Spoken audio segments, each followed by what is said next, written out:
Parents et amis avec Gilles Parent.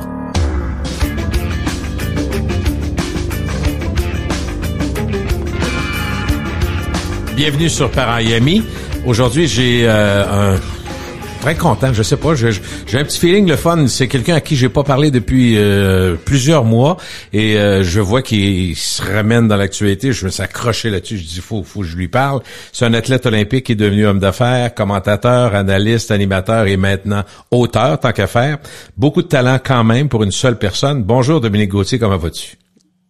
Salut Gilles, quel plaisir. La dernière fois, écoute, c'était exactement il y a 2 ans. 2022-23, chose comme ça? Ouais, j'étais encore à San Francisco. On a habité là pendant 3 ans. C'est vrai? Et, c'est de là que je t'avais appelé. Je me rappelle exactement la petite table où j'étais dans notre appartement sur le campus de Stanford, un appartement de 900 pieds carrés. On a appris qu'on pouvait vivre dans pas grand. Est-ce qu'il y avait les enfants déjà? Il y a 3 ans, est-ce que les enfants étaient là?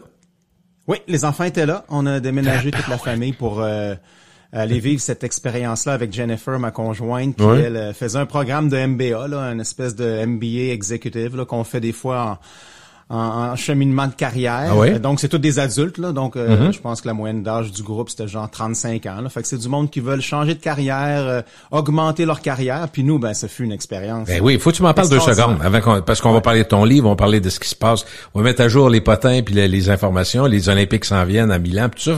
Mais d'abord, 3 ans là-bas, c'est comme si est-ce que c'est une décision qui allait je dirais soutenir ta femme à ce moment-là? Oui, exact. Okay. Moi, vraiment, c'était de soutenir son rêve et moi, j'allais vivre une belle expérience, mais ça a été extrêmement difficile pour bien des raisons.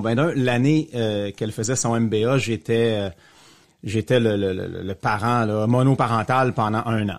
1 an complète. Là, okay. C'était assez intense. Là, je parle vraiment monoparentale. Elle partait à 6 heures le matin, puis elle revenait à minuit le soir, puis quand elle était à la maison, elle avait tellement de travail à faire. Mais j'étais tellement content de pouvoir faire ça pour elle, lui offrir cette opportunité-là. Puis nous, quand même, j'étais pas mal pris, là. Écoute, on est sur le campus de Stanford, qui est une des plus belles universités au monde. C'était spectaculaire. Les enfants allaient à l'école sur le campus. Il y avait le surf pas loin, qui est ma passion, donc à 30 minutes du surf. Wow. Mais le côté social de vivre aux États-Unis, pour moi, ça n'a pas été une belle expérience. Okay. Et ça me manquait beaucoup. Pas que je suis un gars qui a besoin d'avoir toujours 10 ou 12 amis autour de lui, mais je trouvais que c'était très difficile de faire des vraies connexions avec le monde là-bas. Et ça me manquait de revenir au Canada, où je suis présentement, puis de retrouver ces liens chaleureux-là qu'on a vraiment là au Québec particulièrement, mais au Canada aussi. Qui est quelque chose qui est pas présent aux États-Unis, du moins dans le coin où j'étais, dans la Silicon Valley, en Californie. T'as beaucoup de monde, mais plutôt des gens un à côté de l'autre que des gens ensemble. Ouais, puis tu sais, moi j'ai rien à vendre. Je suis pas un milliardaire, j'ai pas un fonds d'investissement, et je trouvais très rapidement là la personne qu'on rencontrait voulait savoir s'il y avait quelque chose que je pouvais lui procurer ou lui acheter, puis c'était très mercantile comme échange social. Et moi, j'ai rien de ça. Alors, pas de farce, là, ce que je devais faire aussitôt pour garder l'attention des gens. Bonjour, enchanté, moi c'est Dominique Gauthier, je suis un athlète olympique, j'ai travaillé avec 50 médaillés olympiques et c'est ce que je fais dans la vie. Oh! Et là, tu comprends-tu que je dis ça au Canada, le monde va s'en virer de bord et va dire c'est qui lui ce prétentieux-là? Mais là-bas, c'est la seule façon d'avoir l'attention des gens pour plus que 3 minutes. Comprends. Alors on le faisait. Bonjour, moi je suis Dominique Gauthier, athlète olympique, blablabla. As-tu le temps de te faire des amis, toi ou Jennifer, là-bas pendant 3 ans, que vous aurez gardé soit par Messenger ou je sais pas quoi? Moi, dans mon cas, les seuls amis vont être qu'on va garder le contact. Et je pense pratiquement pour elle, là, presque à 100%. Ce sont ceux qui étaient dans son programme de MBA à Stanford. Donc, pour la plupart des athlètes, j'allais dire, des étudiants internationaux, donc des gens du Mexique, de la Colombie, de l'Europe. Et avec eux, on garde vraiment un contact proche. Puis, ils sont restés avec nous un peu plus longtemps là-bas aussi. On habitait pas loin un de l'autre. Donc, mais non, j'ai pas d'amis ou nouveaux amis là que je me suis fait là-bas que j'ai gardé. Les enfants, quel âge âge, là, pour se mettre tant qu'être dans la mise à jour? Ouais, 10 et 12 ans. Oh, OK. 10 et 12 ans. Ça, donc, c'est pré-ado, donc discussions différentes, un besoin d'indépendance. C'est un tournant intéressant pour les... J'ai peur. Alors, je sais, mais tu l'as vécu, dans le fond. L'avantage qu'on a, faut jamais oublier ça. On se rappelle d'avoir été ado, on se rappelle comment on a fait chier un peu nos parents, on se rappelle comment... Tu sais, fait que on teste, hein, ils vont commencer à te tester si c'est pas commencé. Normal. Tu ris parce que c'est ça, là. Je pense que c'est le meilleur truc qu'on peut me donner, c'est de me rappeler... oui. Tu sais, de qui j'étais. Oui. Et que, bon, ça n'a pas si mal viré. Mais tu vas être indulgent à ce moment-là. Tu laisseras pas tout passer. Tu vas être un bon père. Mais tu vas être plus indulgent. Tu vas dire, ben oui, c'est un peu normal. Ben, tant mieux si ça va bien. Puis Jennifer, ça va, hein? Es-tu heureuse? Tout va bien, madame? Là? Ouais, ben elle, justement, le programme qu'elle a fait à Stanford, c'était dans l'optique de démarrer une entreprise, donc dans une start-up technologique, dans le domaine de la santé. Et écoute, c'est... Et dans le bon domaine, je te dirais. Ouais, exact. Mais j'aime dire à la blague qu'on a retrouvé le stress olympique dans notre famille. Peut-être que c'est ça qu'on aime. Tu sais, c'est de pas savoir demain matin si tu vas avoir un salaire, de pas savoir si tu vas avoir un investisseur, de pas savoir ou de te faire dire non 3 fois par jour. Tu sais, c'est tough. Mais bon. Mais tu l'as vécu toi avec B210 dans le fond. Ça a pas toujours été des oui à toutes les fois que tu cognais à la porte là.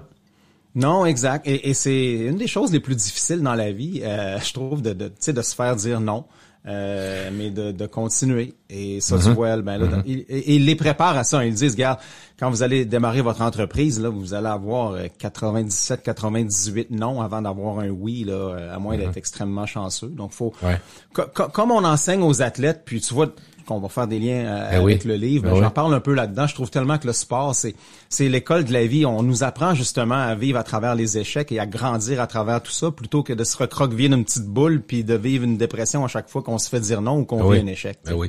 Mais dis-moi, justement, j'allais commencer en disant, si on regarde ce que t'es, athlète olympique d'abord, entraîneur, t'as quand même été au Japon, t'as fait beaucoup de choses, t'es entrepreneur, mentor, t'as suivi des gens. Est-ce qu'il y a un fil conducteur? C'est celui dont tu viens de me parler tantôt, l'apprentissage de tomber et de se relever? Oui, je pense que ça, c'est une conséquence. Ça, tu sais, moi, c'est ce que je vois dans la société présentement, qui est bon. Oui, peut-être que moi, j'ai une connexion plus près avec le monde sportif, c'est sûr. Mais je trouve que ça vient quand même démontrer ce qui se passe dans la société dans son ensemble. Tu sais, de voir à quel point on a tellement voulu protéger, tu vois, on parlait d'échecs et tout ça, de protéger tout le monde contre les échecs, puis c'est correct ma petite chouette, tout va bien aller, puis c'est correct mon petit chou, tout va bien aller. Mais on s'aide pas en faisant ça, je trouve, en tant que société. La vie, elle n'est pas juste. La vie, c'est comme ça, quand vous allez vous présenter pour appliquer pour une job, si vous êtes une centaine, ben c'est bien de valeur, mais ils mettront pas les 100 noms dans un chapeau puis tirer un chiffre au hasard. Ils vont prendre le meilleur.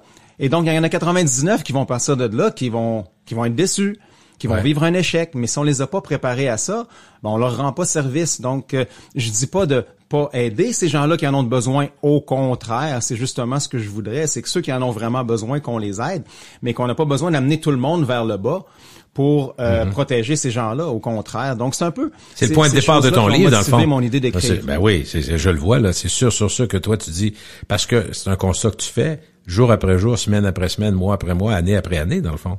Tu l'as vu, tu l'as vécu, tu l'as entendu, tu as vu ce que ça peut faire. Donc, oser l'excellence maintenant. Donc, tu dis, est-ce qu'il y a un élément pas de temps à perdre là-dedans, dans le côté maintenant? Oui, oui, parce que là, le temps passe. Tu peux dire, je vise l'excellence, mais dans 15 ans, ben non, tu commences tout de suite. Non, ça marchera pas. Faut se donner les moyens de changer tout ça tout de suite. Puis honnêtement, c'est un peu comme dans plusieurs choses. Hein. Des fois, il faut comme aller trop loin d'un côté pour revenir vers le centre. Et je pense qu'on est peut-être allé trop loin du côté de l'inclusion, du bien-être et tout ça. Et on a comme confondu les gens dans un discours où, soudainement, de vouloir gagner et être les meilleurs, c'était quasiment synonyme de malsain et alors que pour moi, c'est l'inverse. Si on veut performer dans quoi que ce soit, ça vient avec le bien-être, mais le bien-être et le désir, si tu veux, de prendre soin de l'humain derrière la performance, ça veut pas dire synonyme de pas de faiblesse, mais de paresse. Je pense que, à un moment donné, on a vu ça un peu dans le sport, là. C'était comme si ça devait être facile, vouloir être champion du monde. Ben, désolé, là, mais c'est pas facile. Puis c'est un peu fou même de vouloir ce rêve-là. Puis il y a des nuits que vous allez mal dormir. Il y a des mois que vous allez mal dormir. Et c'est comme ça. Puis je pense que si on regarde le domaine académique, ben je vois un petit peu la même chose que ce que je voyais dans le sport. À un moment donné, il y a des choix ou des situations difficiles qu'on doit peut-être pas imposer, mais faire vivre à nos jeunes pour mieux les préparer pour la vie. Et c'est comme ça que pour moi, on va bâtir une société de performance. Je dis pas que j'ai réponse à tout. Moi, je fais des constats, je regarde les faits, puis je me dis, hey, là, faut shaker parce que rien ne va plus. C'est de même un peu que je vois ça. Là. Il y a une façon de s'assurer de pas rater rien, c'est de rien faire. Si tu fais rien, c'est sûr que tu rateras pas. Fait que tu sais, dans le fond, c'est un peu ça. Moi, je pense ton affaire. Oser, c'est aussi, quand je vois dans Oser l'excellence maintenant, je vois oser comme essayer quelque chose parce que c'est la peur empêche d'essayer, empêche de pousser, empêche de se dépasser. Puis moi, je me demandais, vu que t'en parles quand même pas mal, est-ce que toi, tu l'as vécu à un certain moment donné, une peur que t'as même vécu comme athlète ou comme homme d'affaires? Toujours. Même la peur de lancer mon livre la semaine passée. Ah oui? La peur de la ben, réception, oui, comme qu'est-ce que les gens vont dire? C'est ça? Ben, un peu syndrome de l'imposteur. C'est sûr que pour moi, qui, je crois lui, beaucoup en ce que des je dis. livres? Ouais, mais ça, par contre, tu vois, c'est sûr que d'un, mon objectif, bon, j'ai même pas un chiffre de vente, là, tu sais, moi, c'est plus pour utiliser une belle plateforme pour véhiculer mes idées, mes histoires. Mais c'est sûr que est-ce que je trouve que je mérite une certaine biographie, parce que dans le livre, il y a quand même un 40-50 pages au début où, bon, ben, c'est mon histoire un peu, qui va nous amener à des concepts dont je vais parler plus tard en tant qu'entraîneur dans le livre avec des athlètes avec qui j'ai vécu. Et ça, j'ai vraiment aimé cette passe-là. Mais, c'est sûr que d'écrire sur moi, bon, mon Dieu, tu sais, je pense que tu me connais assez, Gilles. Autant que je suis un gars fier, je suis pas un gars prétentieux, puis j'avais peut-être ce côté-là un peu qui me faisait peur. T'avais-tu quelqu'un dans tout ce qu'on fait, qui lisait ce que tu faisais juste pour, mettons, ta blonde, pour dire, hey, ça, ouais, je suis pas sûr, ou, tu sais, des fois, tu te dis, est-ce que j'oublie des choses? Est-ce que c'est pas n'importe qui peut faire ça, ce travail-là, là, dans le fond? Il faut savoir quelqu'un qui te connaît bien, là. Ouais, ben l'écriture et j'ai développé une passion pour ça il y a une dizaine d'années. Là, j'ai eu la chance encore la chance d'écrire sur Radio-Canada des chroniques. Bon, une chronique c'est 800, 1000 mots, c'est autre chose, vous allez me dire, et c'est vrai. Mais je voulais justement amener mon écriture à un autre niveau. J'ai quelqu'un qui m'a coaché pour m'aider à travers tout ça. Gwen Bobé, une fille de Québec d'ailleurs, qui aide des auteurs comme ça. Des fois elle écrit plus, des fois elle écrit moins. Pour le style, mettons, pour la mise en la façon de... Ouais, tu sais, c'est ça. Tu sais, le livre, il fait-tu du sens? Parce que moi, je connais tellement mon histoire, puis je la raconte, puis comme toi, je pourrais te parler pendant 2 heures, puis je dis, tabarnouche, ça avait-tu du sens, tout ce que j'ai dit, tu sais, parce que on est dans notre univers à nous, on se comprend, on se connaît. Mais à un moment donné, le monde qui nous écoute, voyons, les autres, de ils quoi suivent-tu, là? Fait que c'est un peu ça. Fait que je voulais m'assurer qu'il y ait un beau fil conducteur à travers tout ça. Mais bon, oui, effectivement, c'était un processus où c'est quasiment une méditation pour moi, mélangé à ça une espèce d'introspection super intéressante. En tout cas, j'ai vraiment aimé le processus de retourner. Ça a-tu été long? Dans mes Est-ce que tu dis, j'ai essayé de me concentrer, faire ça, mettons, écrire 3 mois, et pas étirer ça sur 2 ans, parce que je vais perdre l'intérêt. Il y a plein de façons d'écrire. Il y en a qui mettent, il y en a qui mettent des années. Puis à l'époque, il y a 200 ans, c'est encore pire, là, parce qu'il y avait rien que ça à faire. Ouais. Non, mais tu vois, ce qui était très long pour moi, ça a été de naviguer à travers l'univers de l'édition et l'univers littéraire. J'ai parlé à plusieurs maisons d'édition qui étaient très intéressées, on discutait, on m'a même conseiller pour, si tu veux, modifier un peu le ton de mon livre et de mes idées, parce que moi, j'avais mon plan, donc j'arrivais à une maison d'édition avec mon plan. Voici mon plan, ce que j'aimerais faire. Même des débuts de chapitres que j'avais commencé à écrire. Et là, on me dit 3-4 mois plus tard, ben là, finalement, je retournerai vers l'autre côté, peut-être plus comme ça. Puis là, 3-4 mois plus tard, on me dit, ben là, finalement, ton livre est un peu trop comme une autre personne qu'on a déjà écrit un livre. Mais là, je dis, mais tabarnouche, c'est vous qui m'avez demandé de modifier.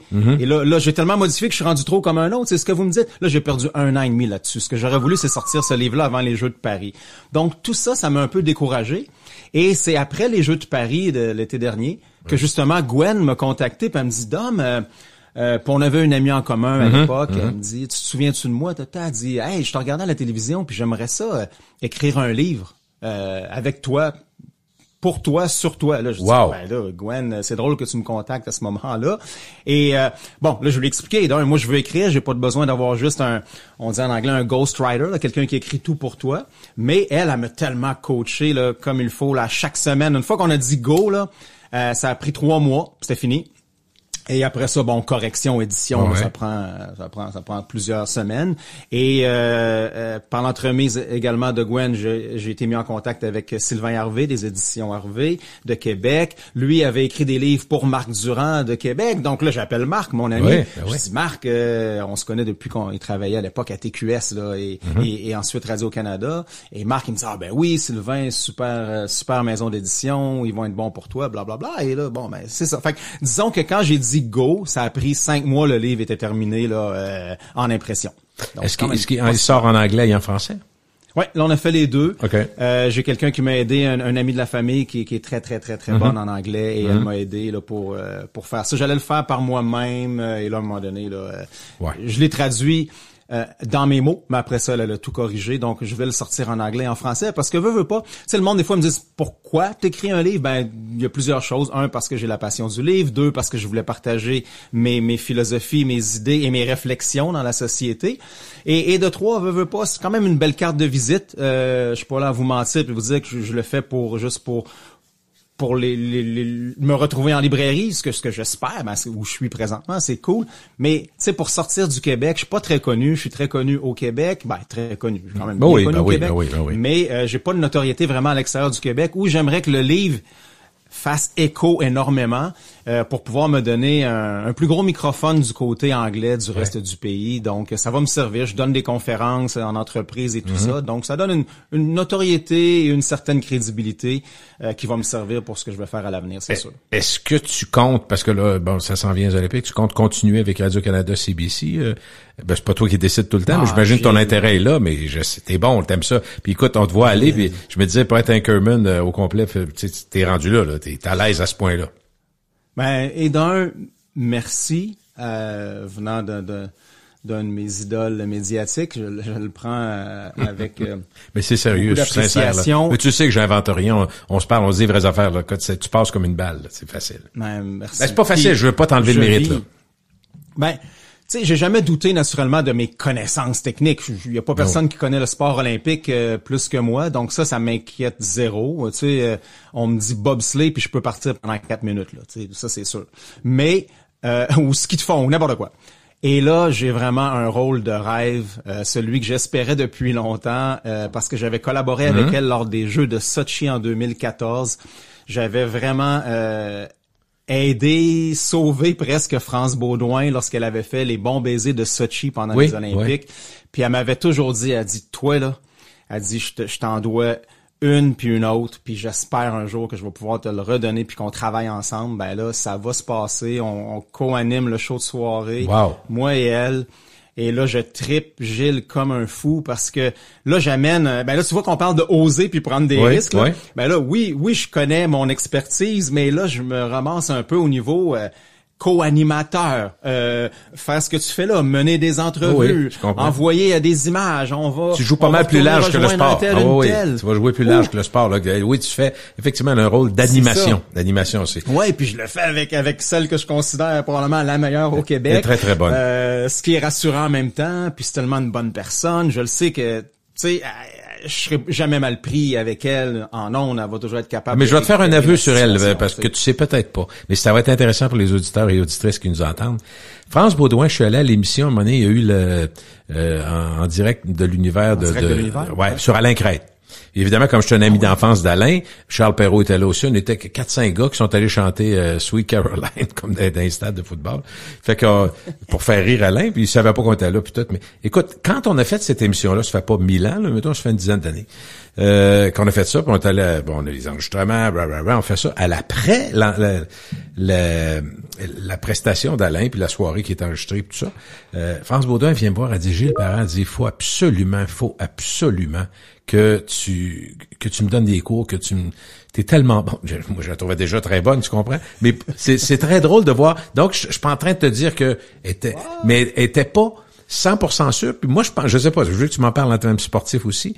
Être trop sûr, ça peut devenir de l'arrogance, puis de l'arrogance peut t'amener à faire des erreurs. Fait qu'elle est encore, après tant d'années de métier, est encore prête à apprendre, est encore prête. Moi, j'ai trouvé ça vraiment très beau quand t'avais dit ça. Je l'ai pas fait parce que ça n'a pas donné, mais juste pour te dire que, le respect que t'as pour elle, puis l'admiration que t'as pour elle, sache que cette femme-là est pas sûre à 100% encore. Fait que moi, je trouve que c'est un beau signe, ça.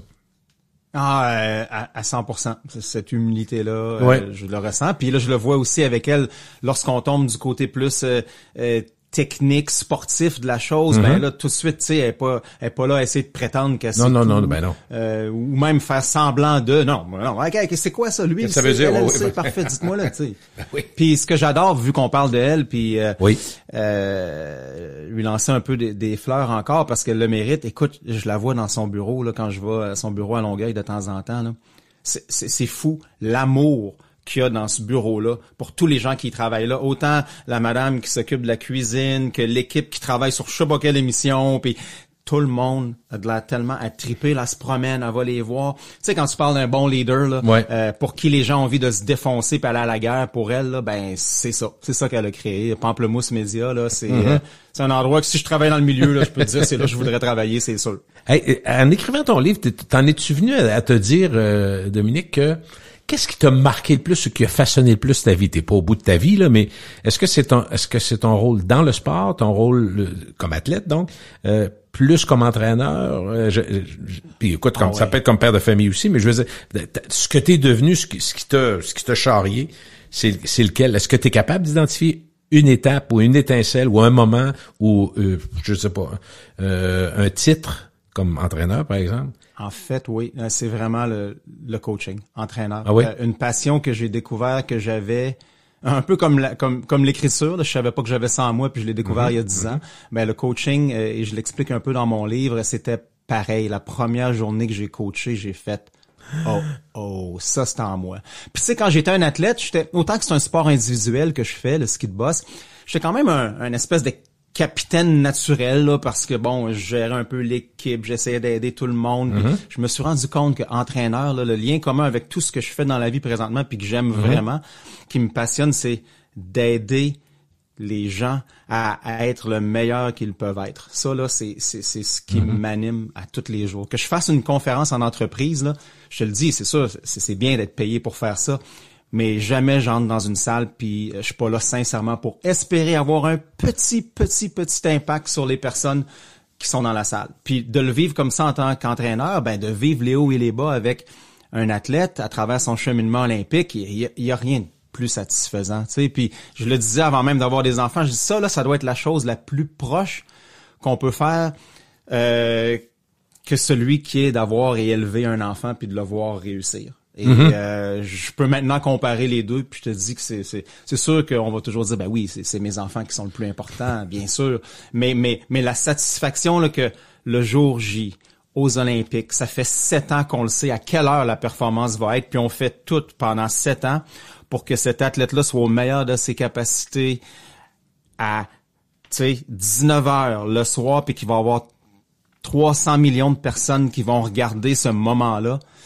Puis que ça arrive comme c'est arrivé pour Jennifer Heil en 2006 et Alexandre Bilodeau en 2010 dans mon cas, puis qui gagne la médaille d'or. Je te le dis là, puis c'est presque un feeling que tu pourrais mourir dans les 5 prochaines minutes. C'est presque indescriptible. C'est ça charrie le corps au complet. Oh non, je te le dis là, puis là tu vois, c'est la première fois que je dis ça.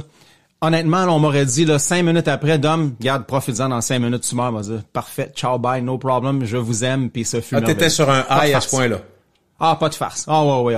C'est en tout cas, on a toutes nos folies. C'est peut-être un peu fou ce que je dis là, mais c'est ça. C'est la satisfaction pure, ultime. Et donc, je te dirais que cette satisfaction-là, oui, elle est plus grande. Je suis certain que si moi j'avais gagné les Olympiques. Assurément. Ben, c'est tout. De toute façon, on n'a Je pas le ne goût changerais on pas n'a pas mon le goût de rôle de t'obstiner. coach Mais comment que peut-être celui d'athlète. Mais tu le sais, fait que c'est ça, puis le plaisir, le bonheur de partager ses connaissances puis d'avoir l'impression que tu as influencé mais de façon positive quelqu'un. Puis tu sais, je pensais à tous les entretiens qu'on a eu ensemble puis j'ai jamais été capable de maîtriser ça, d'essayer de, ben, j'ai pas eu à le faire, mais tu vas comprendre. Là. Mais tu sais, quand tu me disais, OK, parfait, tu t'entraînes pendant 3-4 ans, puis là, t'arrives en haut de la côte, fais juste penser, là, c'est le jour de la finale, peu importe, t'as fait, t'es en haut, là, puis t'as 13 ou 14 secondes, combien de temps? C'est une descente, mettons, comme Jennifer, c'est à combien? En 25 secondes. En 25 secondes, ben, en tout cas, en bas de 30 secondes. T'es là en haut, puis, pense-y, si tu défocuses, si tu penses à quelque chose que tu dois pas penser, tu manques ta course. Fait que là, j'essayais d'imaginer, OK, il y a, mettons, 1200 jours, j'exagère, là, mais 1200 jours d'entraînement qui se ramènent à 30 secondes. Faut pas que tu manques ton coup. Fait que quand je pense à ça, moi, je capote. C'est fou. C'est sûr que tu vas me dire... C'est ce qui fait la magie des Olympiques aussi. Hein. C'est ce qui fait que, soudainement, on regarde des épreuves qui, normalement, on regarde pas, mais là, ça devient intéressant par l'intensité du moment, tout simplement. C'est ça, c'est le make or break. Ça change ta vie le lendemain d'une façon ou d'une autre. Et mais est-ce que Jennifer, parce qu'elle fait autre chose complètement là, mais est-ce qu'il reste quand même ce plaisir de surveiller ces sports-là qu'elle a pratiqués?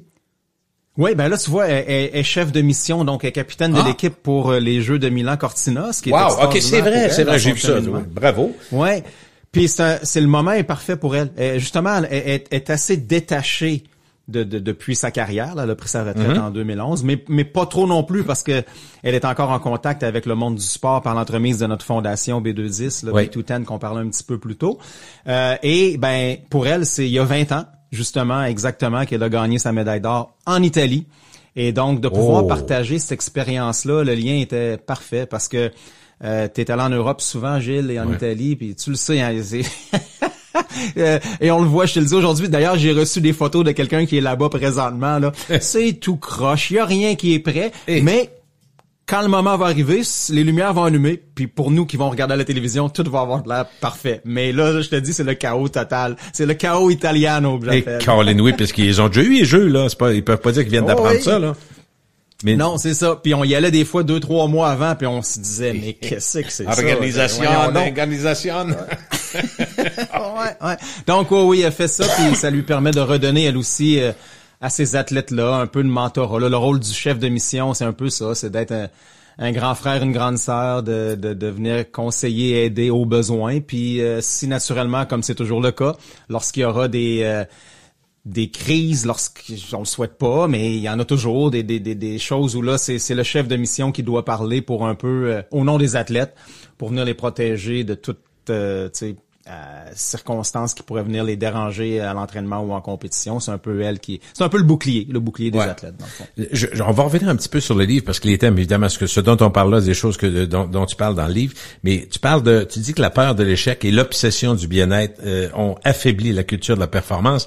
Donc, est-ce que notre époque confond bien-être, être bien, et facilité? Parce que la génération actuelle et la génération précédente, il y a beaucoup de parents. Moi, je regarde, j'ai un enfant quand même qui a 23, j'en ai deux, 33, 35, fait que c'est comme deux générations.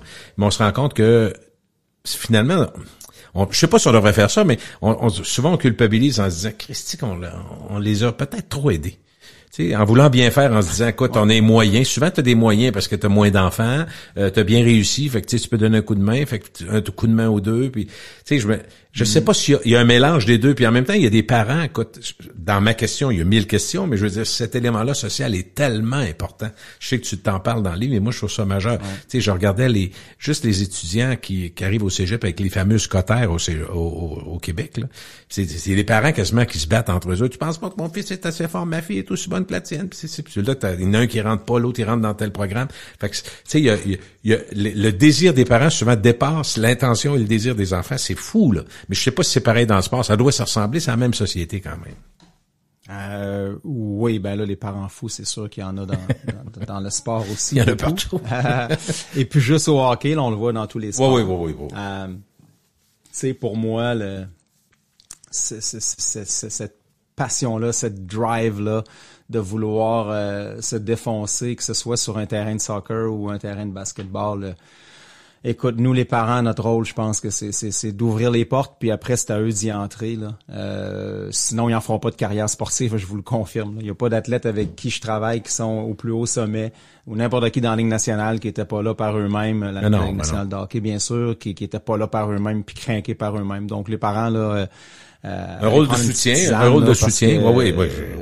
Être là pour les supporter quand ça va mal, puis être là pour les féliciter quand ça va bien, puis de les écouter, mais après ça de les forcer puis de les non, ça c'est de la folie. Puis d'ailleurs, ça commence jeune. T'es-tu d'accord, Dominique, quand t'es jeune, mettons ton enfant, il s'inscrit, je dis n'importe quoi, ton enfant de 8 ans s'inscrit à une activité sportive pour l'été. Bon, il s'inscrit, il s'embarque là-dedans, c'est 12 semaines.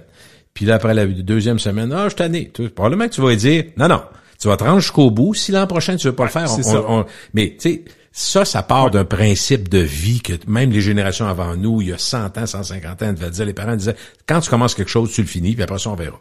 Mais ça, c'est une base fondamentale de notre vie et dans le sport aussi. Si tu peux toujours lâcher, pourquoi tu te forcerais?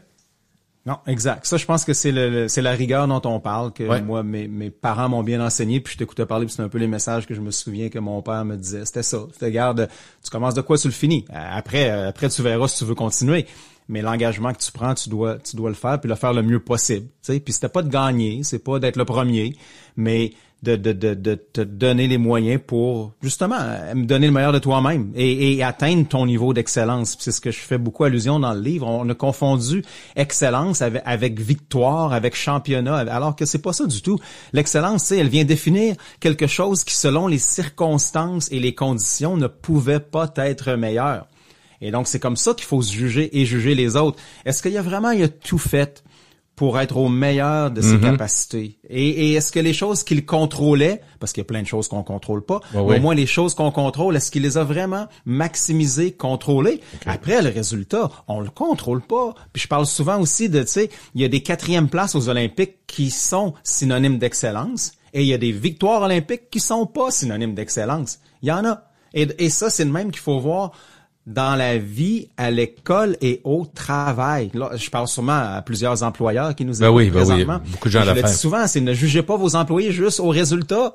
Le résultat, il contrôle pas. Peut-être que votre produit était pas bon. Peut-être que quelqu'un a juste fait le deal du siècle à un autre fournisseur, puis finalement, il vient vous battre au fil d'arrivée, puis l'acheteur a décidé d'acheter l'autre produit. OK, mais c'est pas ton vendeur qui a mal fait sa job nécessairement. Là, je donne un exemple concret, mais faites vos propres exemples. C'est ce que je veux dire, c'est que des fois, on vient trop vite à regarder le bottom line, à regarder le résultat.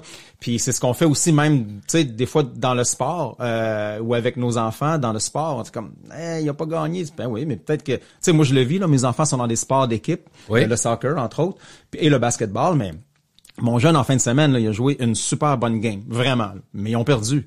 Bon, mais ça aussi, c'est un beau concept de la vie. Oui. T'as super bien joué, t'as perdu. Moi, j'avais de la misère avec ce concept-là quand je jouais au hockey. On glorifie la victoire dans le sport. Essentiellement dans le sport. Là, j'exagère un peu, mais c'est la victoire. Victoire. Mais je pense aux médailles, ben quand comme tu dis, mais c'est correct ça aussi. Ben oui, je pense qu'il faut aspirer à gagner. Moi, c'est pas ce que je dis. Faut que tu vises en haut. Tu vises le plus haut possible, mais tu l'atteindras pas toujours. Ben c'est ça. Puis normalement, si tu fais ça, tu devrais gagner plus souvent que tu vas perdre. Moi, c'est un peu ma théorie. Ben oui. Tu te donnes les moyens, puis t'aspires, puis tu le dis haut et fort. C'est ça que je veux, moi, quand on approche les moments comme les Olympiques, ou même peu importe les objectifs que les gens nous écoutent, auxquels vous pouvez faire un peu votre propre référence, ben dites-le. Moi, c'est ça que je veux. Puis tu l'écris même. Prenez un petit livre, écrivez-le. Tu sais, nos objectifs, si on les dit haut et fort comme ça vient un peu les normaliser. Puis ça nous force nous-mêmes à être imputables de ce qu'on a dit. Et des fois, les journées que ça nous tente moins, mais peut-être qu'on va travailler un petit peu plus fort parce qu'on veut vraiment y arriver et atteindre notre objectif ultime. Est-ce que tu as vu des gens qui ont fait, mettons, une belle carrière, qui ont toujours été heureux sans vraiment se dépasser, en étant pas sloppy, là, mais tu comprends? Je me demandais si les gens très heureux dans le sport, c'est des gens qui se sont dépassés tout le temps. On me dit, ça se peut quasiment pas, là, ce que je te dis là, mais quand même. Non, ça se peut. Écoute, on peut regarder l'extérieur aussi puis dire, il y a tellement de talent, lui, mais ça, c'est une chose, c'est que le talent, on est tous avec un talent différent. Mais la volonté, on n'a pas tous pareil. Hein. Bon, mais c'est ça. T'sais. Puis bon, après ça, pour arriver au plus haut niveau, est-ce qu'il y a un joueur dans la Ligue nationale de basketball où choisissez votre sport qui s'est rendu là sans vivre des hauts et des bas? Est-ce que LeBron James a eu un cheminement plus rapide qu'un Steph Curry ou là je pourrais t'en nommer plein au basketball? Ben là, t'es dans une réunion des meilleurs joueurs au monde, donc assurément, sont nés avec un talent que nous, on n'avait pas. Il y a des choses qu'ils contrôlent pas. Ils étaient grands, ils sont venus avec des capacités physiques, mais c'est sûr que après, pour être le meilleur, il y a aucun cheminement facile vers le sommet. Écoute, je l'ai vécu avec quelqu'un très proche de moi, ma conjointe. Tu sais, c'est fou tout ce qu'elle a gagné. Puis le monde pouvait regarder ça de l'extérieur puis se dire, ah ouais, mais pour elle, c'était facile. Attends une minute, là. Veux-tu venir voir comment on dormait, toi, l'année avant les Olympiques, voir si on dormait un peu la nuit? Ben non. Puis on le vit avec Michael Kingsbury présentement. Michael Kingsbury, en ski de boss, lui, c'est une domination ultime. Mais là, il va se présenter en Italie pour la fin de sa carrière olympique. Il peut pas finir deuxième. Hey, attends une minute, il est pas tout seul à faire du ski, là. Et puis, il est pas tout seul à vouloir gagner. Ça se peut qu'il fasse une petite erreur de rien, puis que quelqu'un le bat. Il a fini deuxième aux derniers Jeux olympiques, ça peut arriver. Mais là, lui, il est dans une situation où il y a personne qui va regarder ces jeux-là, puis qui va se dire « Yes! Champagne! Il a fini deuxième! » Non, c'est fini deuxième, on va tous se regarder, on va dire « Oh! » C'est de valeur, ça, il finit mal. Dessus, c'est fou raide, c'est ça finit mal, c'est plate pour lui, puis hey, vive avec ça, il y a rien de facile là-dedans. C'est la situation dont on veut, c'est la situation rêvée, t'es un athlète qui domine. Prenez Roger Federer, prenez-en plein d'autres. C'est tellement plus difficile que ce que ça a de l'air. Mais c'est sûr que de l'extérieur, des fois, on peut se dire, ouais, mais là, lui, il est né avec ça. Oui. Non, il y a personne qui est juste né avec ça. On vient de parler de Kingsbury, ça me donne l'occasion de parler des Jeux de Milan qui arrivent quand même à vitesse grand V. Quand on regarde ça, c'est pas loin, là. C'est une couple de mois, quand même. Oui, exactement. Là, tu vois, on est le 10, 11, en tout cas. Ouais, là, on enregistre le 11 novembre. Ouais. Donc, tu sais, exactement dans 3 mois. Ça commence le 6 février, la cérémonie d'ouverture. Est-ce qu'on connaît un peu les forces et, mettons, l'état de nos équipes canadiennes d'hiver? Mettons, appelons ça de même, c'est large, là, mais grosso, d'une année à l'autre, on dit une bonne année, on sait pas, on a un beau potentiel. Tu sais, je veux pas avoir l'air d'un gars qui parle dans le vide, là, mais qu'est-ce que ça dit? C'est une belle cuvée très fragmentée dans le sens qu'il y a des sports où c'est l'hécatombe. Puis il y a d'autres sports où c'est solide. Le potentiel comme on n'a jamais vu. Okay. Donc je vais commencer avec les grands potentiels, c'est le patinage de vitesse courte piste où on a vraiment là enfin repris un peu le contrôle de ce sport-là qu'on avait quand même peut-être pas dominé même si on gagnait plusieurs médailles, mais on était vraiment parmi les 3 meilleures nations là depuis avec la Chine, temps, mais là on avait glissé vers le bas là. OK. Ouais. Mais là le record de médailles c'est dans ce sport-là pour un olympique, c'est 5. Je vois pas comment on en gagnera pas 6. Bon, il peut avoir des blessures, des maladies, mais si tout ce qu'on contrôle pas arrive d'une façon quand même modérée, ben on va gagner 6 plus médailles. Okay. Donc le patinage de vitesse courte piste, c'est très fort. Une affaire québécoise aussi, c'est encore très québécois pour le Canada. C'est très québécois. Mais l'athlète du côté masculin, retenez ce nom-là qui est vraiment pas facile à prononcer, surtout son nom de famille. Son prénom c'est William, fait qu'on peut se rappeler de William, c'est facile. Mais le nom de famille c'est Danjinu. Okay. Donc William Danjinu, un type extraordinaire, une tête là de, tu sais, il est cool. Okay. Moi je regarde ça là, puis il me fait penser un peu à Michael Kingsbury, là, tu sais, très pas nonchalant, mais juste cool. Ouais. Cool-headed, comme on dit en anglais. Et lui pourrait battre un record de médailles. C'est fulgurant, sa progression depuis 2 ans. Et du côté féminin, c'est pas une Québécoise, ce qui est rare dans ce sport-là. Mais elle a un nom québécois, donc on pense qu'elle est québécoise. Son nom de famille, du moins, est québécois, c'est Sarro. Donc Courtney Sarro, c'est une jeune femme du Nouveau-Brunswick qui, elle, est comme William, là, est en train de tout gagner, tout rafler. Donc on a 2 athlètes extrêmement dominants. Puis grâce à eux, je pense que le Canada, dans son ensemble, risque d'avoir un record de médailles belle récolte, à Milan. Là. Donc, faut en gagner plus que 26. Donc, on en avait gagné 26. C'est ça l'objectif, de battre l'Olympique précédente? C'est un peu le même que vous travaillez? Ouais, c'est un peu le même que souvent on essaie d'utiliser un peu le gauge. Est-ce que tu sais, toi? Le comité olympique, après, va donner leur propre pronostic, mais on essaye souvent, ça, tu vois, ça, c'est une chose. Ça, tu vois, quand on parle de changement à un moment donné de société, là, à un moment donné, là, ils mettent trop de pression, ils disent un nombre de médailles, blablabla. Ben là, comment on met trop de pression? Pensez-vous pas que les athlètes ont déjà cette pression-là? Puis quand ils vont arriver à Milan, là, les médias qui vont être là, la première question qu'ils vont leur poser, c'est « Hey, combien de médailles tu penses gagner? Penses-tu gagner? Qu'est-ce qui va t'arriver si tu gagnes pas? » C'est sûr que ça, on le sait. Donc, moi, ce que je dis, c'est que nous, les organismes de sport au Canada, on n'est pas obligé non plus là, de dire « nous, on espère que le Canada fasse bien puis que nos athlètes soient heureux. » Non, regarde, on veut un nombre de médailles X, c'est ce qu'on pense qui est le potentiel de l'équipe. Il y aura des surprises, il y aura des déceptions. Fait qu'à quelque part dans le milieu, c'est ça notre objectif. Moi, je pense qu'on devrait pas se cacher de le dire. Là, moi, je fais toujours mes prédictions là, quelques jours avant le début des jeux parce que c'est difficile à dire maintenant. Il y a plein d'athlètes qui vont se blesser, pas se qualifier, d'autres qui arrivent qui sont une bonne moyenne d'habitude, Doom? T'es-tu pas pire ou je suis bon. Je suis peut-être chanceux un peu, là, mais à date, depuis les Jeux de 2018 que je le fais, donc les Jeux de Pyeongchang, ça donne de même, là, mais je suis toujours à bang on ou à une médaille près. Wow, OK. Ouais, mais bon, un peu de luck, mais c'est sûr que je connais ça, mais je le fais d'une façon comme je viens de dire. Tu sais, je regarde, OK, c'est quoi qui est optimiste, qu'est-ce qui est pessimiste, quelque part entre les deux, trois surprises peut-être. Puis après ça, c'est un coup de chance, là. Mais est-ce que tu penses qu'on peut battre 26 à Milan? Oui, ça, je pense que de ce que je vois aujourd'hui, là. Mais tu sais, William Danjenu se blesse au genou demain matin. Ah oui. Là, c'est terminé, on tombe peut-être à 20. Tu sais, je veux dire, c'est ça, là. Donc, on verra quelques jours avant. Mais là, on est une équipe très excitante qui devrait se battre contre les meilleurs pays. Puis moi, ce que je souhaite, c'est qu'on finisse deuxième, puis qu'on soit proche des premiers au tableau des médailles. Mais ça va être difficile de battre la Norvège, encore une fois, qui domine en sport d'hiver. Oui. Est-ce que le financement, c'est encore un gros problème pour les athlètes? Ouais. On a parlé souvent ensemble, crise, mais... Là, ouais, puis je n'ai parlé aussi il y a quelques semaines parce qu'on attendait le gouvernement. Le budget, je m'attendais à rien du gouvernement. C'est ça que t'as eu? Donc c'était pas une surprise. C'est ça qu'on a eu. On n'a rien de plus. Donc c'est la. T'as atteint ton objectif. Exact. Tu vois, c'est toujours en fonction des attentes. Hein? Voilà. Je m'attendais à rien, pas de déception. Et le problème, c'est que là, comment dire?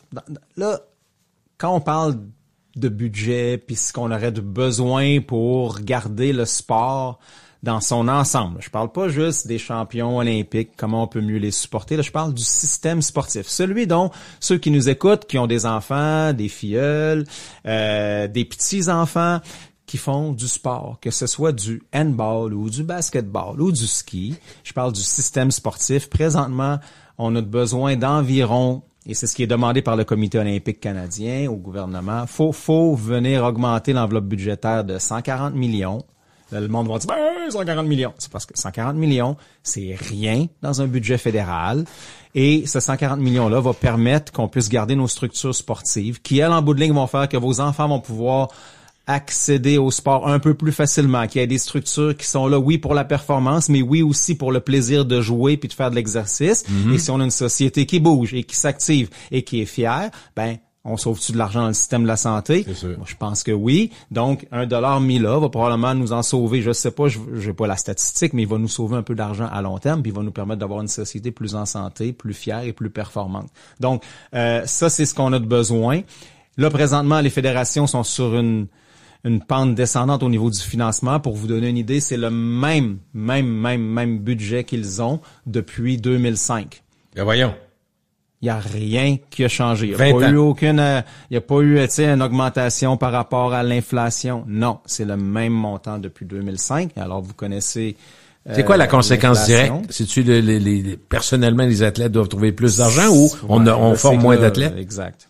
Ben non, en fait, c'est que justement les athlètes et les parents donc doivent débourser beaucoup plus d'argent. Alors que tu sais dans mon temps, une fois qu'on était parmi les 15-20 meilleurs au monde, enfin, OK, là mes dépenses sont payées. Donc tu sais, je vis pas dans le luxe mais mes dépenses sont payées. Fait que là j'ai plus besoin de mon père pour m'aider puis nos parents qui se sacrifient. Là présentement, j'ai des champions olympiques moi qui m'approchent pour me demander à ma fondation, hey, on me demande 35 000 pour que je sois sur l'équipe nationale. Pouvez-vous m'aider? J'ai envie de pleurer quand j'entends ça. Je dis, voyons, tu viens de gagner les Olympiques. Mais les fédérations, je les blâme pas. C'est pas que... Tu sais, il y a déjà eu des fois à l'époque, surtout dans mon temps, on chialait contre les fédérations parce que là, c'était mal géré, puis là, l'argent n'allait pas au bon endroit. Mais là, elle peut pas aller au mauvais endroit, il y en a plus d'argent. Donc, moi, je dis aux athlètes, ça pourrait te coûter 0, mais là, t'auras plus de coach, t'auras plus de camp d'entraînement. Puis il va falloir absolument que tu te déplaces par toi-même. À un moment donné, il faut une certaine structure. C'est ça que j'explique. Donc, tu veux une structure minimale. C'est ce qu'on a présentement. C'est plate, mais là, maintenant, ça coûte 30 000, 35 000 selon les sports. Il y a des sports qui sont mieux plus économiques que d'autres, ou qui ont certaines ressources au niveau du secteur privé. Et puis c'est là aussi il faut pousser. Je suis pas là à juste pousser pour le gouvernement, parce qu'à un moment donné, même chose. Là, ce que je demande au gouvernement, puis je suis pas gêné de le dire, c'est un minimum. Ok, ça là, on devrait pas être gêné de demander ça. Et c'est ce que je souhaite, c'est que nos représentants arrêtent de mettre des gants blancs. Là. Ça c'est le minimum. Ok, puis après ça, oui, le secteur privé pourra faire sa part pour qu'on puisse procurer une structure plus adaptée à nos athlètes d'élite. Mais là, on n'est pas là pour tout. Donc, je vais me battre des deux côtés, mais c'est pas top là. Est-ce que politiquement puis administrativement, il y a encore une difficulté pour les politiciens, puis je ne sais pas s'ils mettent assez d'efforts, mais de vendre l'idée de donner beaucoup d'argent à un petit groupe élitiste d'athlètes d'élite? Tu comprends? Parce que souvent, dans une société où, dans le fond, on veut tout le monde être égaux, tu sais, puis tout le monde ait sa chance. On est dans une société un peu woke, là, un petit peu de chance là, faut aider tout le monde. Mais finalement, c'est l'antithèse de on prend les meilleurs puis on les pousse pour réussir à aller atteindre l'excellence. Puis moi, je pense que cette excellence-là est un très beau miroir pour les jeunes qui veulent s'inspirer. Fait que tu peux le voir de 1000 façons, mais moi j'ai l'impression que on force encore quand on dit ouais, c'est un petit groupe mais c'est les meilleurs. Puis toi, justement, mais est-ce que ce débat-là est encore présent?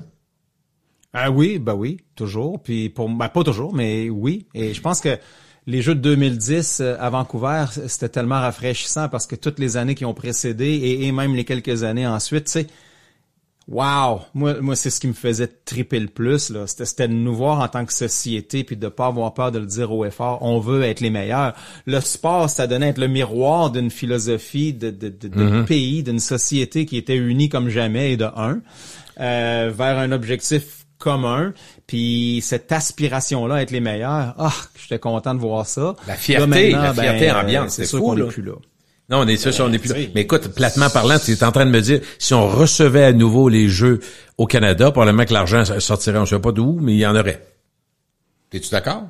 Oui, puis ça a failli. Puis d'ailleurs, à Vancouver, 2030, c'était un projet. Tout était en place. Ça aurait été des Jeux payants. Ouais. Mais notre premier de la Colombie-Britannique, il a coupé ce cours et c'était même mené par les communautés autochtones. C'était un maudit beau projet qui aurait vraiment généré beaucoup d'argent parce que tout était en place ou presque. Tout ce qu'il fallait, c'était construire des nouveaux logements pour le village des athlètes, mais qui aurait servi pour la crise du logement qu'on vit à Vancouver. Là, je dis on parce que j'habite ici maintenant. Et tout le reste là qui est en montagne, les fameux éléphants blancs olympiques là que j'appelle, c'est-à-dire la piste de bobsleigh, le site de saut à ski sont là, sont maintenus et on avait juste à allumer les lumières. Mais encore une fois, il y avait une espèce de mais là on a d'autres priorités, puis la santé, les Olympiques, on n'a pas besoin de ça. OK, je suis bien d'accord avec toi. Mais pourquoi tu présentes pas ça comme étant un projet qui va nous générer de l'argent plutôt que de juste voir les dépenses? Regarde l'autre ligne de l'autre côté, les revenus, puis à long terme, qu'est-ce que ça va donner? Puis tu vas pouvoir adresser tes problèmes de crise d'opioïdes puis tes problèmes de logement qu'on vit ici parce que tu auras généré tellement d'argent par les Olympiques qui auraient été des jeux hyper payants. Mais à la place, lui, puis le seul point que j'y donne, c'est parce que c'est sûr que tout ce discours-là arrivait au moment où on était dans la COVID. OK, puis ça a été le perfect storm comme on dit en anglais, c'était comme tout était aligné pour que ça marche pas puis que ça soit facile de dire hey là, voulez-vous bien me lâcher patience avec les Olympiques en 2030 là, on a une crise on va sauver notre monde avant planétaire. Ouais, fait que tu sais, OK, mais là oui, et ça c'est le seul point que je me dis c'est l'excuse que j'accepte. Le timing était mauvais. Mais là, moi, je savais très bien qu'à un moment donné, on serait pas en pandémie jusqu'en 2030, là, c'est bol. Ça va-tu revenir sur la table, tu penses? Ils vont-tu se réessayer? Tu penses, Doom? Moi, peut-être, là, ça ira à 2038. Mais c'est pas impossible, puis on verra, là. Puis tu sais, le problème, c'est que rendu là, les installations, peut-être qui seront plus... tu sais, comme les Jeux de Calgary en 88, ils ont voulu les faire revenir. Il y avait un projet pour les Jeux de 2026, d'ailleurs, ceux qu'on va vivre dans quelques mois. Mais le monde disait, mais on a tout... Ouais, non, vous avez plus rien. Là. La piste de bobsleigh, elle marche plus. Le site de saut à ski marche plus. Donc, il vient un moment donné que l'usure fait son temps, puis les sites que tu avais bâtis, là, peut-être qu'ils sont plus disponibles là, pour le standard olympique, du moins. Là. Ta job à temps plein, c'est encore B210 maintenant ou ouais. OK. Ouais. Donc B210, puis je fais beaucoup de conférences de ce temps-ci. J'ai poussé beaucoup là-dessus, des conférences en entreprise pour essayer justement d'amener ces concepts-là sportifs puis voir comment ça s'applique dans le milieu entrepreneurial ou dans le milieu organisationnel même. Donc rappelle-nous comment c'est né ça B210 juste pour que les gens peut-être pas tout le monde vite de même. Écoute, je voyais justement le besoin qu'on avait parce qu'il y avait pas assez de fonds pour vraiment aider là, le top du top, là, nos meilleurs athlètes à être les meilleurs et ça coûte très cher. Tu sais, des athlètes, mettons si on veut vraiment donner là, un encadrement sans compromis selon le sport, là, mais on va dire qu'en moyenne c'est un autre 50-60 000 de plus par athlète que ce qui est disponible dans le système et là on se ramène à 2010 à ce moment-là. Donc moi, vu les Jeux de 2010 avec Jennifer et avec mon mentor de toujours J.D. Miller, un homme d'affaires de Montréal. Après que Jen allait gagner les Jeux olympiques en 2006, on s'est dit, hey, là, faut faire de quoi. Et faut approcher le secteur privé, des philanthropes, des gens d'affaires pour nous aider dans notre rêve de pouvoir aider le plus d'athlètes possible à avoir tout ce qu'ils ont de besoin pour maximiser leur potentiel aux Olympiques. Et là, ben, tu vois, on se parle aujourd'hui en 2025, presque 2026, ça existe encore. On a été chercher 40 millions de dollars de la part de philanthropes de renom, là, des gens qu'on connaît. C'est pas juste des compagnies, ça que tu me dis, ça peut être des familles, là, c'est pas juste des compagnies. Des familles. En fait, c'est seulement des familles, Gilles. On n'a pas de compagnie.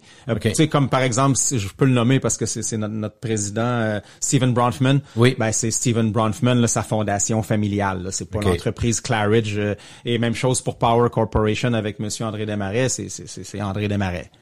Et sa fondation familiale, voilà. Fait que c'est ce genre de personnes-là qui nous supportent dans tout ça. Est-ce que c'est des montants qui sont comparables à l'inflation puis la patente il y a 15 ans, parce que ça fait 15 ans? Est-ce que ça a monté parce que les coûts, j'imagine les coûts augmentent aussi? Ouais, ben moi je leur présente notre plan à chaque 4 ans, puis je dis bon, voici ce qu'on veut faire, voici, tu sais, avec tel budget on pourrait atteindre tels objectifs, puis bon, après c'est ça, c'est de la vente à quelque part. Moi je leur présente un projet, puis je leur demande leur aide et leur support. Puis à date, ils embarquent toujours, puis ils sont super motivés de voir l'impact qu'ils ont et on n'a pas de bureau, on a même pas d'ordinateur. L'ordinateur sur lequel je te parle présentement, c'est moi qui le paye. Mon téléphone, c'est moi qui le paye. Moi, je voulais m'assurer que je suis dans une situation où jamais on va pouvoir me regarder puis dire ils ont pris $1 puis ils s'en sont pas servis pour l'athlète. Et je peux vous dire que non, chaque dollar va à la préparation d'un athlète.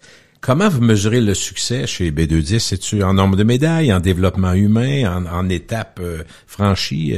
Y a-tu une façon ou y a plusieurs façons de mesurer le succès pour vous? Il y a deux façons. Les médailles, oui, parce que je pense qu'on se donne justement des objectifs et on a des années où ça a mal été, et puis on prend le blâme sur certaines choses. Il y a des choses qu'on contrôle pas, mais quand c'est des choses qu'on aurait pu faire différemment, on le dit, on est imputable de nos actions. Puis l'autre façon, c'est de voir comment on a influencé des changements organisationnels dans le système. Donc, est-ce que telle ou telle fédération semble mieux encadrer ses athlètes et ses meilleurs athlètes selon un modèle que nous, on a imposé d'une certaine façon, puis ça, on le voit beaucoup. Puis ça, je te dirais que c'est pas palpable, donc ça se met pas dans un fichier Excel, mais ça se démontre et on en parle avec notre CA, avec nos donateurs, puis on dit, regardez, là, on voit... Tu sais, mais admettons, je vois des organismes comme j'en parlais plus tôt, le patinage de vitesse courte piste, tu le vois, leur changement de culture, à quel point c'est extraordinaire, comment là, ils regardent vraiment l'humain derrière l'athlète, comment leurs athlètes sont même encouragés à aller à l'école maintenant, alors qu'avant, c'était de quoi qui était pratiquement impossible, puis qu'on décourageait l'athlète à aller aux études, surtout pendant une année olympique, alors que nous, on a toujours poussé pour l'inverse. Non, les athlètes qu'on supporte, on veut qu'ils aillent à l'école ou qu'ils aillent terminer leur diplôme, parce que c'est important d'avoir cet équilibre-là. Donc, des changements comme ça, qui indirectement forcent les gens à le faire, parce que sinon, nous, on va le faire. Et ça, pour moi, c'est ce qui nous rend le plus fiers, là, c'est cette influence-là qu'on a eue. Ben oui, auprès des autres, c'est ça. Oui, parce que oui, j'allais dire vos patients, vos clients avec qui vous travaillez, vos athlètes avec qui vous travaillez, mais c'est sûr qu'eux autres parlent, tout ça, ça se dit, ça se sait. Vous avez des méthodes d'encadrement, tout ça qui ont certainement fait des petits partout dans d'autres sports. Ça, c'est fantastique. Parce que dans le fond, tu te dis, on n'est pas né pour ça, mais on est né pour aider le sport d'élite, puis finalement, on a aidé plus large. Ça, c'est le fun. C'est sûr que c'est le fun. Ouais. Puis même, tu sais, on a fait des choses comme aider au niveau du changement de la gouvernance, du code de gouvernance avec lequel on a travaillé avec le Comité olympique canadien. Quand il y avait eu tout le scandale avec des athlètes qui avaient été abusés de leur entraîneur, on les a aidés là-dedans pour démarrer un peu le nouveau système de protection des athlètes dans des cas d'abus. Donc, nous, tu sais, on a une raison d'être, notre purpose, comme on dit en anglais. c'est d'avoir un impact significatif sur le sport et la santé au Canada. Donc, que ça soit par gagner des médailles d'or ou par aider des athlètes à être mieux protégés, mieux encadrés, tout ça, si ça fit en dessous de notre raison d'être, ben on a la chance d'avoir des donateurs qui nous donnent le feu vert puis de faire ce qu'on veut faire. J'ai lu qu'on disait que tu étais une des personnes les plus influentes dans le monde du sport au Canada. J'étais très content de lire ça. Est-ce que tu sens ça, que tu as des oreilles pour t'écouter plus qu'avant? Oui, assurément, justement parce que on a créé cette influence-là par B210, on s'est donné les moyens. Je suis quelqu'un qui est très revendicateur lorsque je sens que c'est nécessaire, donc je me gêne jamais. Et ça, on l'apprécie, je peux dire ça. Ou contre la même personne, tu sais, ou le même organisme devrais-je dire, parce que j'essaie de pas m'attaquer aux personnes, mettons aux organisations. Je peux être, tu sais, il y a eu des années on était pour le comité olympique, puis il y a d'autres années on était vraiment contre. Pas besoin de retourner en arrière, mais il y a quelqu'un qu'on connaît bien à Québec, disons que ça a laissé une tache un peu sur le mouvement olympique quand il a passé là. Y a-tu créé des grandes choses? Oui, mais il a tellement fait de dommages d'un autre côté. Donc tu vois, on a cette liberté-là que je me donne, puis j'ai cette chance-là aussi par Radio-Canada qui jamais on me dit Dom, parle pas de ça. Ou ça, peux-tu parler de ça? J'ai cette chance-là de pouvoir dire ce que je veux. Naturellement, je dois rester poli. C'est ce qu'on me demande. Mais, fait que dans ce sens-là, c'est peut-être pour ça qu'on dit que je suis une des personnes les plus influentes parce que bon, j'ai les deux pieds dedans puis j'ai la chance en plus d'avoir un micro. Donc, voilà. Fait que heureusement, ben, ça me permet pour moi de pouvoir m'en servir à bon escient pour ce que j'espère toujours, c'est de laisser un système sportif meilleur derrière moi. Donc, c'est toujours ça qui me motive. Hey, dis-moi, question un peu de curiosité, c'est drôle. Là. Vous êtes un couple olympique, de certaine façon. Jennifer était meilleure que toi. Des médailles. Oui. Ah, mais, tu sais, je veux dire, peu importe. Mais vous êtes quand même, vous avez été élevé dans l'excellence. Mais quelle place dans un couple, dans un rôle de parent, l'excellence prend quand on a été élevé là-dedans? C'est... En tant que parent de sportif, ça, je pense que honnêtement, là, bon, on est le mieux qu'on peut être. Okay. Vraiment, là, je trouve que je suis fier de nous. Même, j'ai eu un message que j'ai sauvegardé de notre coach de soccer qui m'a envoyé le plus beau message qui m'a rempli de fierté parce que c'est ce que je veux. Je voulais, tu sais, je suis là à chialer contre les parents fous, mais je peux pas en être un moi-même, tu sais. Même si je connais le sport plus que n'importe qui, même dans mon sport, le ski, tu sais, je vais skier avec mes enfants pour le fun, mais le coaching, c'est pas moi qui le donne, à moins qu'ils me le demandent. Je vais être là. Alors, du côté sportif, je pourrais dire qu'on atteint notre objectif d'être là, d'être présent, puis de faire un peu comme nos parents nous ont fait. Ouvre la porte, on va t'amener à l'aréna, on va t'amener au terrain de soccer, on va t'amener à la montagne. Mais après ça, là, c'est toi, c'est ta passion. C'est pas la mienne, c'est pas mon rêve, c'est le tien. Mais en tant que parent dans la vie de tous les jours, si bol que c'est tough. Wow! C'est tellement difficile d'être parent, c'est tellement difficile. C'est une job à temps plein, ça, c'est clair. Ah oui. C'est ça, c'est des compromis que tu dois faire, parce qu'il faut que tu vois plus loin, tu sais, puis t'as envie de chialer là, mais si tu chiales là, qu'est-ce que ça va donner? Ah non, je te dis, c'est un défi de tous les jours, là. Puis c'est pas parce qu'on a une maison où on veut instaurer la perfection, loin de là, on est loin d'être parfait. Mais cette rigueur-là, par contre, j'espère qu'elle est là, qu'on instaure dans cette famille-là des valeurs, justement, de donner le meilleur de nous-mêmes, mais tout en acceptant aussi que, tu sais, il y a des compromis, puis ils sont pas obligés d'être les meilleurs au monde dans ce qu'ils font, mais je veux au moins qu'ils se donnent, que ce soit dans les études ou dans tout autre domaine. Mais oui, il faut accepter. Tu sais, je les ai poussés un peu dans la musique là pour qu'ils jouent. Un joue de la. Ben, j'ai mis ça le fun en plus là, du drum puis de la guitare électrique. Wow. Tu sais, je leur ai pas dit de jouer de la flûte alto là. Tu sais, puis tu sais, après ça ils ont fait un petit show avec du AC/DC. J'essaie de rendre ça le fun, mais tabarnouche, ils pratiquent jamais là. Fait qu'à part quand il y a des cours, fait que c'est ça. Des fois faut. Mais vous avez des yeux, puis vous avez une compétence, puis vous avez une expérience, toi et ta femme, où vous avez vu, vous avez pu mesurer des gens autour de vous qui avaient un talent qui se développait. Est-ce que ça se peut que vos enfants, ou tu dis pas toi, je vois pas ça du tout, je vois pas un de mes enfants qui semble avoir des aptitudes exceptionnelles dans quelque chose. Le sport, je parle du sport. Ouais, si tu restes dans le sport. Ouais, dans le sport. Oui, les deux dans différentes aptitudes ont vraiment quelque chose de spécial. Il y en a que c'est naturel, tu comprends ce que je veux dire? Il y en a que ça va bien. Là. Ah ben oui, je le dis toujours. sais, il y a des choses qui se coachent pas, là. Ils l'ont ou ils l'ont pas. Puis moi, je regarde mes deux enfants, ils sont tellement différents un de l'autre. Je me dis, qu'est-ce qu'on a fait? Je veux dire, tu sais, mais ça vient démontrer ma théorie. Regarde, on était à peu près les mêmes parents, tu sais, puis sont vraiment différents au niveau psychologique, au niveau physique, bien sûr. Mais alors, où je veux en venir, c'est que oui, tu sais, je le vois, ce qui se coach pas, là, ou ce qui s'enseigne pas, il y en a un qui est né avec ce côté téméraire-là, un peu fou, va prendre tous les risques, très acrobatique, mais aussi très, très, très déterminé sur un terrain de soccer dans son cas. L'autre, il a une finesse, là, il va prendre peut-être un peu plus de temps à apprendre les choses parce qu'il est soucieux de ce que les autres vont penser de lui, alors que l'autre, il en a rien à foutre de ce que les autres pensent de lui. C'est go, go, go. Mais lui, une fois qu'il a compris, c'est un cheminement un peu plus long. Après, pouf! Là, il a une finesse dans son mouvement, peu importe le sport qu'il fait. Je le vois en vélo de montagne, il va prendre c'est élégant, là. Une descente de plus pour apprendre tel ou tel saut, mais après ça, il va le faire bien mieux que son frère, tu sais. Mais son frère va sauter, va peut-être se casser la gueule. Puis lui, il le laisse aller, il le regarde. Puis après, il va puis il le fait mieux, tu sais. C'est un peu ça. C'est drôle pareil, hein. Tu dis, les mêmes géniteurs qui ont deux enfants puis peuvent être tellement différents un de l'autre. Mais on a tous vécu ça, là, ceux qui ont des enfants, c'est. Ah ouais, c'est ça, c'est la réalité. Impressionnant. On se rend compte en tant que parent.